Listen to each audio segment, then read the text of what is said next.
तो फिर से आप सबका स्वागत है हमारे यूट्यूब चैनल पर। आज हम लोग समझने की कोशिश करेंगे कि प्रोसीजर एस्टैब्लिश्ड बाय लॉ और ड्यू प्रोसेस ऑफ लॉ में क्या अंतर होता है।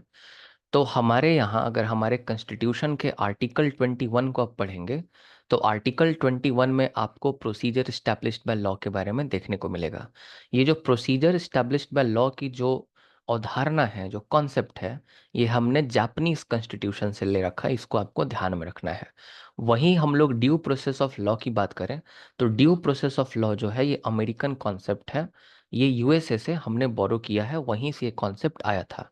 अब आज के दिन अगर हम बात करें तो आज के दिन हम लोग ड्यू प्रोसेस ऑफ लॉ को फॉलो करते हैं, प्रोसीजर एस्टैब्लिश्ड बाय लॉ को फॉलो नहीं करते।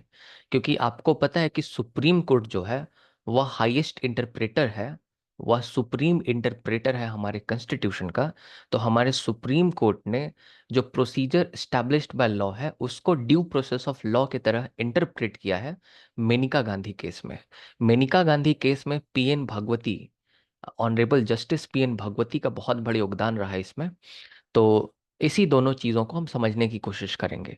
अगर आप अमेरिकन कॉन्स्टिट्यूशन को देखेंगे तो अमेरिकन कॉन्स्टिट्यूशन में जो फिफ्थ अमेंडमेंट है वहाँ पे साफ साफ लिखा हुआ है ड्यू प्रोसेस ऑफ लॉ के बारे में, कि जो फेडरल गवर्नमेंट है वह अपने लोगों को due process of law guarantee करती है। हमारे यहाँ आर्टिकल 21 को आप देखेंगे तो उसमें आपको देखने को मिलेगा कि आपके लिबर्टी और लाइफ को नहीं लिया जा सकता without the procedure established by law. अब इसका ये मतलब समझते हैं कि प्रोसीजर एस्टैब्लिश्ड बाय लॉ और ड्यू प्रोसेस ऑफ लॉ हम कहाँ पे यूज में लाते हैं। तो देखिए, इसका इस्तेमाल हम लोग करते हैं जुडिशियल रिव्यू में। अब जो जुडिशियल रिव्यू है इसमें क्या होता है कि मान लीजिए अगर कोई कानून बना है तो ऐसा अगर किसी नागरिक को लगता है या किसी को भी लगता है, हमारे देश में इंडिया की बात करूं तो, कि ये कानून हमारे कॉन्स्टिट्यूशन के साथ कॉन्फर्मिटी में नहीं है, मतलब हमारे कॉन्स्टिट्यूशन को वायलेट कर रहा है, तो हम उसको या तो हाई कोर्ट में जाके चैलेंज कर सकते हैं या तो सुप्रीम कोर्ट में जाके चैलेंज कर सकते हैं। ये भी कॉन्सेप्ट जो है काफी डीप है, इसीलिए कभी और वीडियो में इसके बारे में बात करेंगे हम। तो जुडिशियल रिव्यू जो है इसके तहत हम लोग किसी भी कानून को, सिर्फ लॉज को नहीं, इनफैक्ट जो एग्जीक्यूटिव ऑर्डर्स होते हैं, जो मंत्रालय जो है नोटिफिकेशन जारी करके जो ऑर्डर निकालता है, या फिर ऑर्डिनेंस जो कि प्रेसिडेंट जो है वो आपके जो निकालते हैं, राइट, ये सभी चीज जो है हम लोग जुडिशियल रिव्यू करा सकते हैं अगर हमें ऐसा लगता है कि हमारे संविधान के खिलाफ है। अब यहाँ पे लॉ को हम लोग बेसिकली कंसिडर करेंगे जो कि हमारे पार्लियामेंट के द्वारा बनाया जाता है या तो फिर स्टेट लेजिस्लेचर के द्वारा बनाया जाता है। तो जब आप सुप्रीम कोर्ट के पास या हाई कोर्ट के पास जाएंगे ना, तो जब सुप्रीम कोर्ट या high court procedure established by law के तहत अगर जुडिशियल रिव्यू करेगी तो सुप्रीम कोर्ट बस प्रोसेस को देखेगी। सुप्रीम कोर्ट जो है वो लॉ के कंटेंट पर फोकस नहीं करेगी। अगर प्रोसीजर एस्टैब्लिश्ड बाय लॉ से अगर जुडिशियल रिव्यू हो रही है तो उसमें यह देखा जाएगा कि कानून बनाने में जो प्रक्रिया का हम लोग पालन करते हैं, जो हम लोग स्टेप्स लेते हैं, क्या सेम स्टेप हमने लिया, क्या सेम प्रोसेस फॉलो हुआ। अगर सेम प्रोसेस फॉलो हुआ है तो उसके बाद वो कानून अपने आप में ठीक है नहीं है इस चीज को नहीं देखा जाएगा। जैसे आमतौर पर कानून कैसे बनता है, दोनों हाउसेस से पास होता है, डिबेट डिस्कशन होते हैं और उसके बाद प्रेसिडेंट का एसेंट होता है। तो मेनली अगर कोर्ट ये पाएगी कि नहीं प्रोसेस तो ठीक से फॉलो हुआ है, तो इस कानून को वो ठीक ठहरा देगी, बोलेगी नहीं ये कानून तो ठीक ही है। बात समझ में आया, प्रोसीजर स्टैब्लिश्ड बाय लॉ के तहत।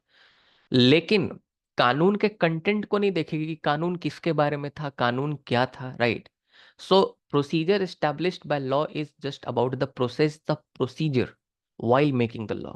It is not about the content of the law, that what the law is all about. So this is not being discussed in the procedure established by law. लेकिन अगर हम दूसरी तरफ अगर बात करें ड्यू प्रोसेस ऑफ लॉ में, तो ड्यू प्रोसेस ऑफ लॉ के तहत हमारे कानून के फेयरनेस को जांचा जाएगा। प्रोसीजर फॉलो हुआ नहीं हुआ तो बात की बात है, पहले यही देखेगी हमारी कोर्ट की ये क्या कानून ठीक भी है, क्या फेयर भी है।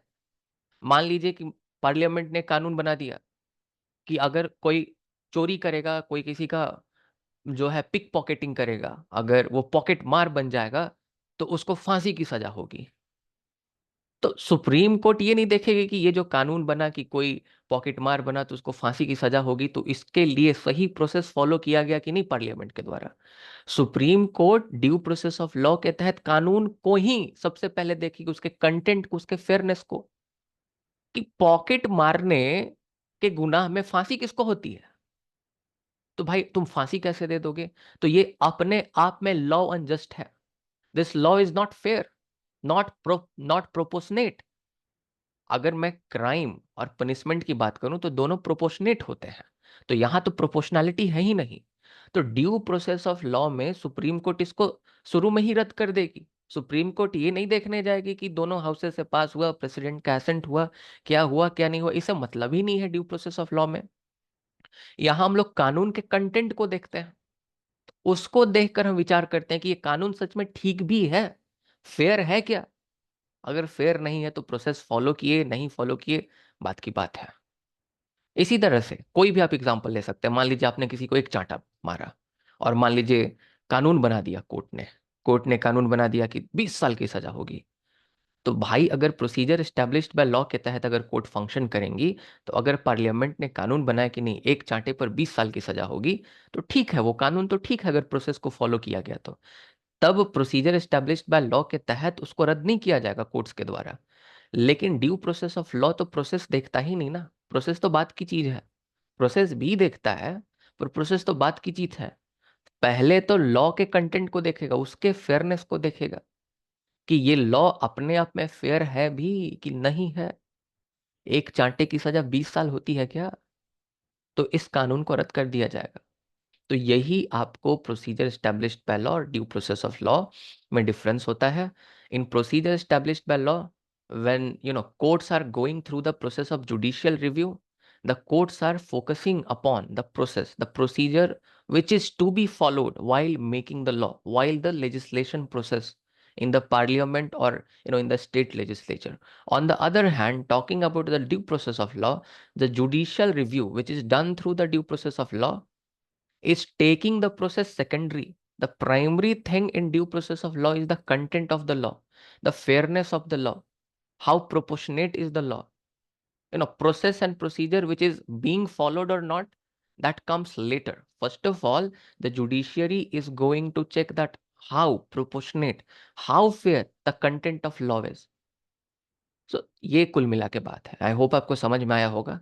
अगर आप सीयूईटी पीजी बैच या यूजीसी नेट जेआरएफ के बैच को ज्वाइन करना सकते हैं, अगर आप चाहते हैं तो आप ज्वाइन कर सकते हैं। सीयूईटी पीजी में हमारा बेस्ट रिजल्ट होता है हर एक साल। नोट से क्वेश्चन आए हैं, आप हमारे वेबसाइट पे जाके ज़्यादा पता कर सकते हैं इसके बारे में। बहुत बहुत धन्यवाद। इसी तरह के अगर आप शॉर्ट वीडियोस, कॉन्सेप्चुअल वीडियो चाहते हैं, क्योंकि सभी कॉन्सेप्ट लक्ष्मीकांत में नहीं दिए होते, कुछ इंसान प्रैक्टिकली अपने रिसर्च के दौरान सीखता है, प्रैक्टिकली एक्सपोज होके सीखता है चीज़ों से। तो अगर आप चाहते हैं तो आप लाइक कर सकते हैं, आप कमेंट कर सकते हैं। बहुत बहुत धन्यवाद।